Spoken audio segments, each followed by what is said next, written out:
तो हम आज डायबिटीज केयर की कुछ इम्पोर्टेंट टिप्स शेयर कर रहे हैं। इसमें इसलिए ज़्यादा इम्पोर्टेंट है इस समय क्योंकि फिर से हम देख रहे हैं कि फिर से कोरोना के केसेस बढ़ रहे हैं। इसलिए ये मीटिंग का ये उद्देश्य है कि कुछ टिप्स शेयर करें और अगर आपको कोई क्वेरीज हैं तो आप वो पूछ सकते हैं बाद में। कोरोना में डायबिटीज की केयर से रिलेटेड क्वेरीज, पर्सनल रिपोर्ट्स और मेडिसिन नहीं डिस्कस करेंगे यहाँ पे। ये एक जनरल मीटिंग है, जनरल एक जस्ट इम्पोर्टेंट चीजें बताने की मीटिंग है। अभी इस समय क्यों इम्पोर्टेंट इतना हो रहा है, बिकॉज जो सीजन चल रहा है इस समय हम देख रहे हैं, ठंड का सीजन आ रहा है। इस समय वैसे भी निमोनिया और इन्फेक्शन ज्यादा हो जाते हैं। दूसरा, साथ में फेस्टिवल सीजन गया है, मैरिज का सीजन आ रहा है, चल ही रहा है, और अभी हम देख रहे हैं कि कोरोना के केसेस सडनली फिर से शूट अप हो रहे हैं और कमिंग दिसंबर में पीक आने की फिर से संभावना है, एक दूसरी पीक। इसमें डायबिटीज में स्पेशली क्यों ध्यान रखना है हमें, क्योंकि इस समय अगर हम देख रहे हैं 6-7 महीने हो चुके हैं, बहुत रिस्ट्रिक्टेड हो रही है फिजिकल एक्टिविटी, सब घर पर बैठे हैं। खाने पीने का भी बहुत ज्यादा इरेटिक हो रहा है, कभी इरेगुलर सी ईटिंग हो रही है। अंदर घर पे बैठ के स्ट्रेस लेवल्स भी बढ़ रहे हैं सबके, वेट बढ़ रहा है। तो इसलिए अभी इस समय क्या करा जाए कि शुगर कंट्रोल में रहे और कोरोना का इम्पैक्ट ना पड़े।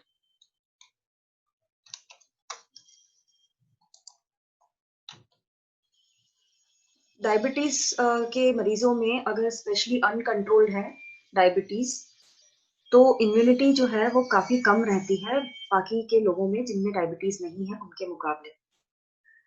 तो जो कोरोना है, कोविड-19 है, वो जब डायबिटिक पेशेंट किसी को होता है तो उसके सिम्टम्स भी सिवियर होते हैं, मतलब ज्यादा सिम्टम्स होंगे, कॉम्प्लिकेशंस भी ज्यादा होंगे। निमोनिया होने का जो खतरनाक वाला निमोनिया है जो हम देख रहे हैं आजकल, उस तरह का निमोनिया होने का चांस बहुत ज्यादा रहता है डायबिटीज पेशेंट्स में।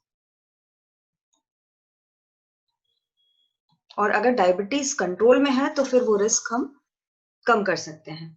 दूसरा, अगर कोरोना की बात छोड़ें, इस समय अगर उसको ना देखें तो भी देखिए इस समय डायबिटीज जो बढ़ रहा है, अ, शुगर जो बढ़ रही है, और डायबिटीज भी ज्यादा देखने में आ रहा है क्योंकि स्ट्रेस बहुत ज्यादा है इस समय लोगों में। तो अनकंट्रोल शुगर के साथ क्या क्या एसोसिएटेड है, क्या क्या हमें ध्यान रखना है, और किस बीमार क्यों कौन कौन सी बीमारियां हो सकती हैं जिनका हमें निदान पहले ही कर लेना चाहिए। तो सबसे इम्पोर्टेंट उसमें होती है किडनी डिजीज, हार्ट डिजीज। ये दोनों चीजें जानलेवा हैं, जैसे हम जानते हैं। एक बार हो जाती है किडनी डिजीज तो उसके बाद अगर ये प्रोग्रेस करती है तो फिर डायलिसिस पे जाना और फिर वापस किडनी का रिकवर होना बड़ा मुश्किल हो जाता है। उसी तरह से हार्ट डिजीज जो होती है, जिसको हार्ट अटैक बोलते हैं, वो भी बहुत ज्यादा हो जाता है अगर शुगर बहुत अनकंट्रोल्ड हो। उसके बाद समस्या आती है आंखों की, नसों की, जिसको न्यूरोपैथी बोलते हैं, और न्यूरोपैथी के कारण अल्सर्स होते हैं, इन्फेक्शन होते हैं पैर में। तो इसलिए डायबिटीज के जो ये कॉम्प्लिकेशंस हैं, इनसे बचने के लिए भी डायबिटीज को कंट्रोल में, शुगर को कंट्रोल में रखना बहुत जरूरी है।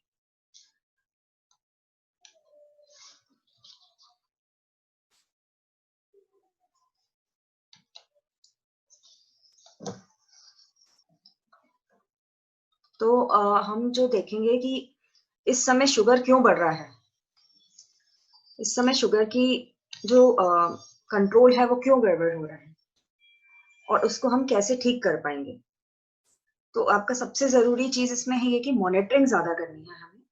जितनी पहले, जैसे अगर आप हफ्ते में एक बार कर रहे थे या 15 दिन में एक बार कर रहे थे, वो तो कंटिन्यू करना ही है। इसके अलावा अगर आपका कहीं इरेगुलर हो रही है कोई लाइफस्टाइल, तो ज्यादा मॉनिटरिंग भी कर सकते हैं। या अगर फीवर हो रहा है, किसी तरह का इन्फेक्शन हो रहा है, तो फिर डेली मॉनिटरिंग की जरूरत है। अगर आप कर ही नहीं रहे थे, महीने में 2 महीने में एक बार कर रहे थे, तो आप थोड़ा फ्रीक्वेंटली मॉनिटरिंग शुरू कर दें, एटलीस्ट 15-15 दिन में। जिनकी शुगर ज्यादा हाई रहती है, HbA1c लेवल 7.5 के ऊपर रहता है, उनको तो मॉनिटरिंग बहुत जरूरी है 15-15 दिन में एटलीस्ट। और जिनका शुगर 7, HbA1c 7 रहता है, खाने के पहले का शुगर जो है वो 130 के अंदर है और खाने के बाद का शुगर 180 के अंदर रहता है, उन लोगों को फिर महीने में एक बार शुगर चेक करनी चाहिए। इसमें जो वैल्यू दिख रही है आपको स्क्रीन पे, ये एक नॉर्मल व्यक्ति की वैल्यू है। जिनको शुगर की बीमारी है, डायबिटीज है, उनकी जो कंट्रोल की वैल्यू होती है वो थोड़ी सी इससे हायर रहती हैं, और एज पे भी और डिपेंड करता है, और बाकी बीमारियों पे भी डिपेंड करता है। तो सबसे इम्पोर्टेंट है कि हमें अवेयर रहना है, हमें विजिलेंट रहना है, और मॉनिटरिंग बहुत फ्रीक्वेंटली और अच्छे से मॉनिटरिंग होनी चाहिए। मॉनिटरिंग आप चाहें तो लैब में करा सकते हैं, पर लैब से मच बेटर रहता है अगर अच्छी क्वालिटी का ग्लूकोमीटर लिया जाए और घर पर ही मॉनिटरिंग किया जाए। खाने की जो चीज है वो सबसे इम्पोर्टेंट है कि हम क्या खा रहे हैं, कितना खा रहे हैं और कब खा रहे हैं। तो कब खाना है, रेगुलर इंटरवल पे खाना है, खाने में गैप नहीं करने हैं, बहुत लंबा लंबा गैप, 4 घंटे से ज्यादा लंबा गैप नहीं करना है डायबिटीज के मरीजों को। और क्या खाना है, तो हमें शुगर और इनके अलावा, शुगर और गुड़ वगैरह तो आपको पता ही है नहीं खाना होता है। उसके अलावा भी जो तली हुई चीजें हैं, बहुत ज्यादा ऑयली चीजें हैं, या सिंपल कार्ब्स होते हैं जैसे कि मैदा हो गया, इन सब की चीजें, जंक फूड हो गया, नूडल्स हो गए, पास्ता पिज्जा हो गए, ये सब चीजें अवॉइड करनी है जहां तक हो सके। अगर ये लेते भी हैं, अगर शुगर बहुत अच्छी कंट्रोल में है, तो महीने में एक बार एक कोई चीज ले ली, या 15 दिन में एक बार ले ली, इससे ज्यादा नहीं लेना चाहिए। जो भी चीजें खाएं आप फ्रेश बना हुआ हो तो ज्यादा अच्छा है, और हरी सब्जियों का ज्यादा से ज्यादा उपयोग करें। जो फ्रूट्स आ रहे हैं, सीजनल फ्रूट्स हैं, उसमें भी सही मात्रा में लें, जैसा कि आपको डाइट चार्ट में बताया गया है। बहुत ज्यादा मात्रा में अगर बहुत मीठे फल लिए जाएंगे तो भी वो शुगर को बढ़ा देते हैं, तो इसलिए इसको भी संतुलित मात्रा में ही लें। सबसे इम्पोर्टेंट है कि खाने का टाइम और क्वांटिटी आपको रेगुलर रखनी है। अगर आप बहुत जल्दी जल्दी चेंज करते हैं, या बहुत जल्दी जल्दी किसी दिन कम खाया, किसी दिन ज्यादा खाया, या टाइम भी बहुत जल्दी जल्दी आपने बदला, किसी दिन 12 बजे खाया, किसी दिन 4 बजे खाया, तो भी शुगर लेवल बहुत ज्यादा फ्लक्चुएट होते हैं।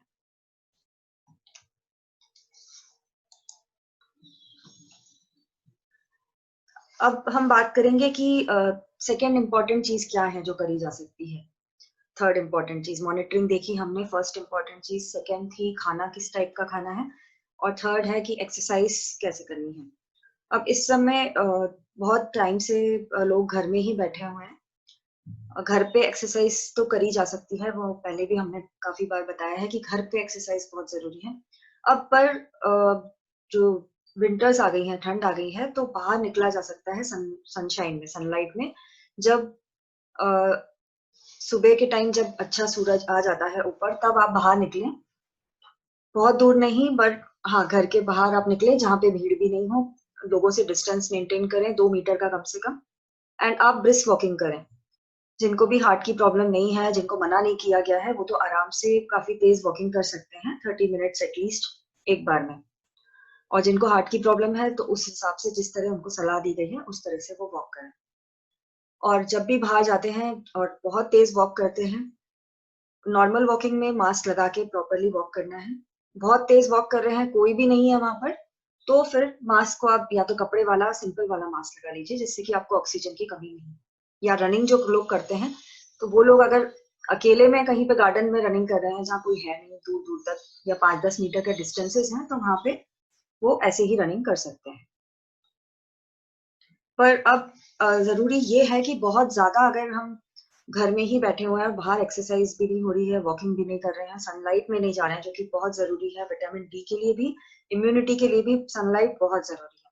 खासकर ये विंटर में जो हमें सूर्य की जो एक रोशनी और इसकी कमी रहती है, उससे इम्यूनिटी भी बहुत कम हो जाती है।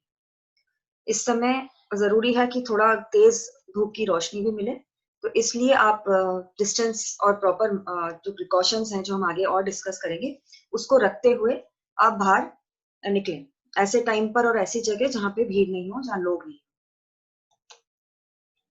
घर पे ज्यादा बैठने से स्ट्रेस बहुत बढ़ रहा है। अभी 6 से लेके 8 महीने हो चुके हैं, तो इसलिए स्ट्रेस को किस तरह से अवॉइड करना है, तो इसमें थोड़ा बहुत जैसे मैंने बताया कि बाहर निकलना शुरू करना है, थोड़ा वॉकिंग कर ली, या फोन पे तो बात कर ही रहे हैं सब लोग एक दूसरे के साथ, या व्हाट्सएप पे कर रहे हैं। पर एक अपने स्ट्रेस को मैनेज करने के लिए जिस चीज में आपको थोड़ा अच्छा लग रहा है, कुछ ऑप्टिमिस्टिक चीजें पढ़ी या फिर अच्छी चीजें आपने देखी, उस तरह की चीजें करके आप अपने स्ट्रेस का मेन ध्यान रखिए।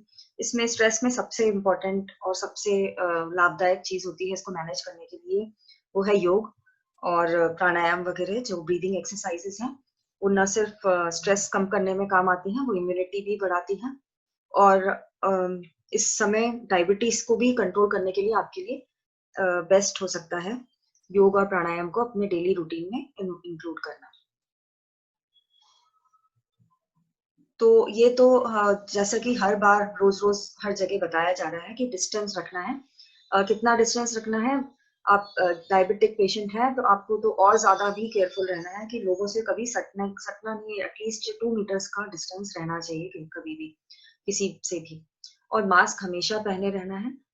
हाथ जब भी बाहर से आते हैं तब तो जरूर धोना है। कोई बाहर की चीज आपने छुई है, उसको चीज को भी अगर वॉशेबल चीज है तो वॉश करिए, उसके बाद अपने हाथ जरूर धोइए।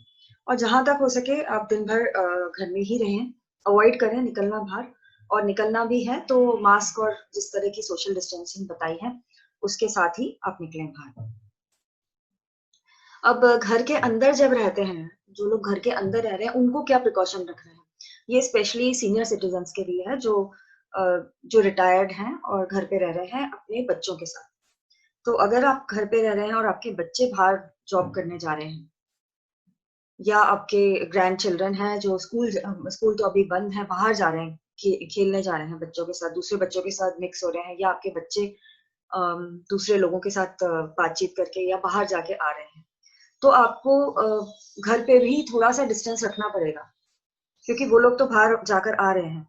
अब प्रॉब्लम क्या है कि लगता है कि हमारे ही घर वाले हैं, हम कैसे डिस्टेंस रखेंगे? क्यों रखें? मतलब डिस्टेंस जरूरत नहीं है, क्योंकि हम जैसे बाहर की जो चीजें आ रही हैं सब्जियां वगैरह उनमें तो बड़ा ध्यान रख रहे हैं कि हम धो रहे हैं और बहुत सारी चीजों का ध्यान रख रहे हैं कि बाहर नहीं जा रहे, न्यूज़पेपर नहीं ले रहे। तो इसमें हम ये भूल जाते हैं कि जो बच्चे हैं घर में या जो दूसरे सदस्य हैं जो बाहर जाकर आ रहे हैं वो एसिम्प्टोमेटिक कैरियर हो सकते हैं।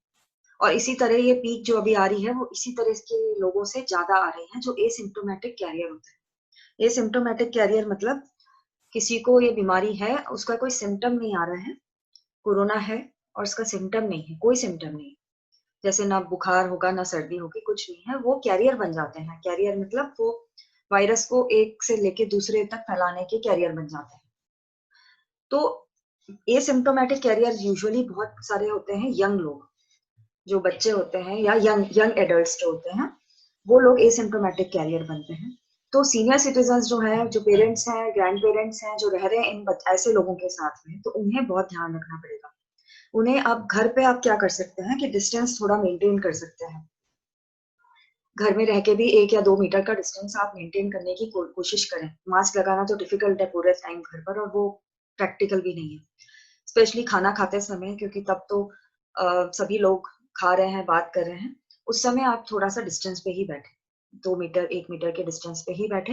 उनके साथ अगर बच्चे हैं तो उनके साथ खेलना भी है तो आप थोड़ा सा डिस्टेंस रख के खेलें। अगर स्पेशली वो बाहर जा जाके रोज आ रहे हैं, रोज डेली बेसिस पे, रेगुलर बेसिस पे अगर वो बाहर जा रहे हैं तो सीनियर सिटीजन विद डायबिटीज, उनको ये स्पेसिफिकली, उनके लिए ये स्पेसिफिक टिप है।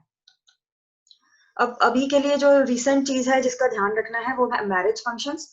बहुत सारी शादियां आ रही हैं, शादियां हो रही हैं और अभी सडनली बहुत ज्यादा पीक बढ़ी है कोरोना में। इन शादियों के इसमें ही 2-3 दिन में, 3-4 दिन में हमने देखा है कि बहुत ज्यादा केसेस बढ़ रहे हैं। तो मैरिज फंक्शन में अगर आप अनअवॉइडेबल है तो ही जाइए।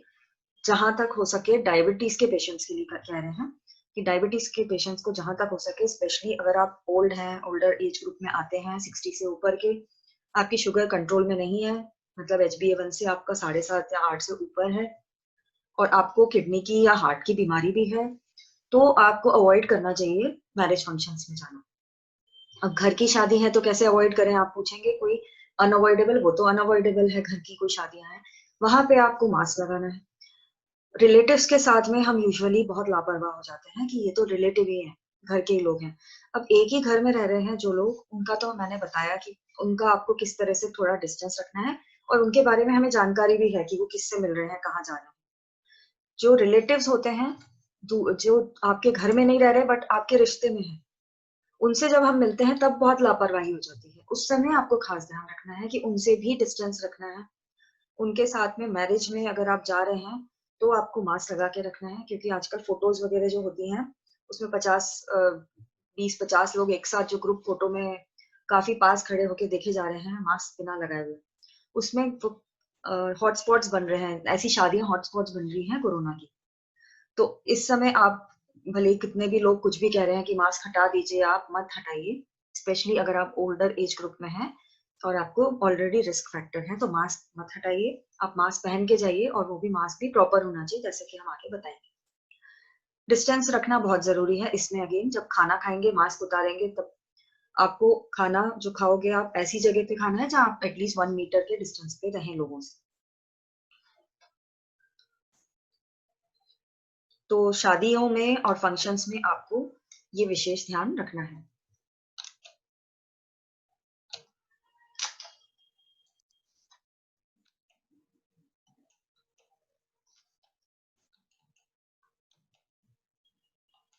अब आपको जब मार्केट प्लेसेस पे जाते हैं, तब अब मार्केट में भी ज्यादा जरूरी हो रहा है जाना, है शादियों की सीजन, फेस्टिवल सीजन गया अभी, उस समय आप अवॉइड करिए ऐसे टाइम पे जाना जब बहुत पीक आवर्स हो, क्योंकि पीक आवर्स में जब आप जाते हैं तो एक एक्सपोजर बहुत ज्यादा होगा उस समय। स्पेशली आपको बहुत ज्यादा ध्यान रखना है मास्क लगाने का, और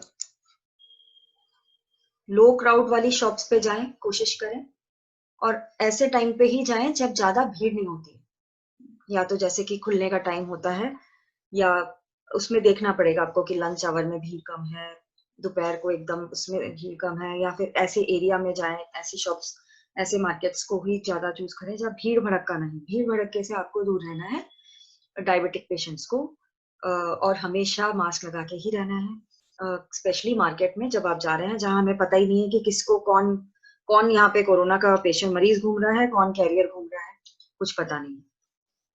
अब सबसे इम्पोर्टेंट आज की जो टिप है, जिसके लिए बहुत जरूरी है सबके लिए ही जानना, डायबिटिक हो चाहे नहीं हो, क्योंकि जो हम देख रहे हैं कि मास्क पहनते सब हैं, पर उसको ठीक से नहीं पहना जा रहा है। 80% लोग मास्क को नाक के ऊपर कवर ही नहीं कर रहे हैं। नाक जरूर कवर करनी है, मुंह सिर्फ मुंह के लिए नहीं है मास्क, पूरा नाक कवर होना चाहिए। और दूसरी बात, मास्क जहां तक हो सके आपको ट्रिपल लेयर का मास्क जो मिलता है वो लें, या N95 वाला जो मास्क मिलते हैं वो लें। अगर आप रोज के लिए आप बोल रहे हैं नहीं हम कपड़े का ही यूज करेंगे जो हमें वॉशेबल भी है, जो किफायती भी है, तो आप प्रॉपर एक कपड़े का जो लेयर्स वाला मास्क है वो खरीद सकते हैं।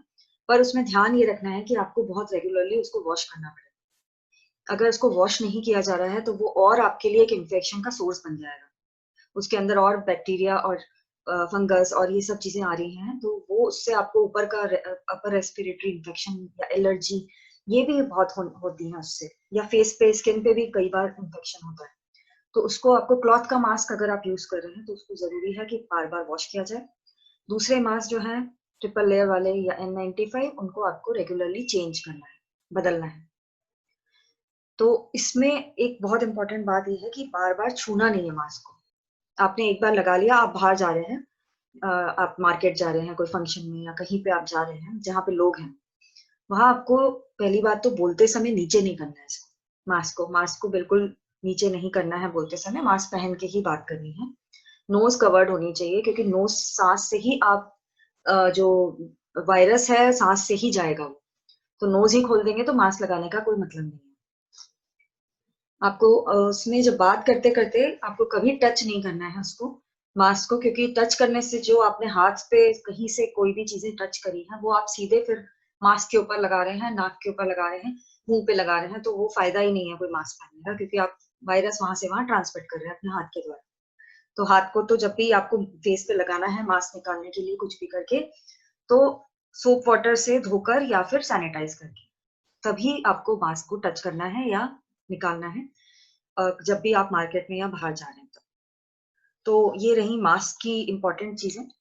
एंड अब लास्ट है कि आपको रेगुलर जो आप पेशेंट्स हैं, बहुत बहुत महीनों में 6-6 7-7 महीनों से जो नहीं आप लोग दिखा रहे हैं किसी जो जिसको भी आप दिखा रहे थे डायबिटीज के लिए या दूसरे हार्ट की प्रॉब्लम्स के लिए, ब्लड प्रेशर के लिए, तो आप उनको जरूर कंसल्ट करें, क्योंकि अगर आप ये सोच के कि कोरोना है तो हम कैसे जाएं डॉक्टर के यहाँ, तो इसमें बेटर है कि आप हॉस्पिटल्स में नहीं जा सकते तो आप क्लिनिक्स पे जाके दिखाएं, और वहां पे भी अगर आप नहीं जाना चाहते तो ऑनलाइन कंसल्टेशन जरूर करें।